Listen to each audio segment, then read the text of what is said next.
আমি তখন তাকে বললাম, ভাই তুমি মসজিদে গিয়ে কি গাঁজা সেবন করতে পারবে? বলে না হুজুর, না না।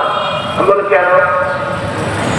হুজুর মসজিদ তো গাঁজা সেবনের পরিবেশ নেই, সেখানে গাঁজা সেবন করবো কিভাবে?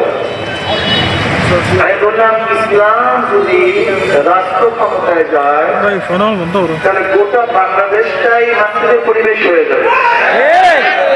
যেখানে তোমাকে বাধা দেওয়ার দরকার নেই, শাসন করার দরকার নেই, পরিবেশের কারণেই তুমি কাজটা করবা না। কোনো সমস্যা আছে? তা তো সমস্যা নেই।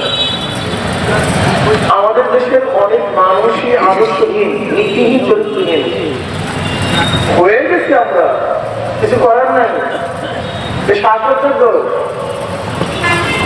যেই ঘরে মা ভালো যায় না সেই ঘরটার বাচ্চারা ভালো হয়।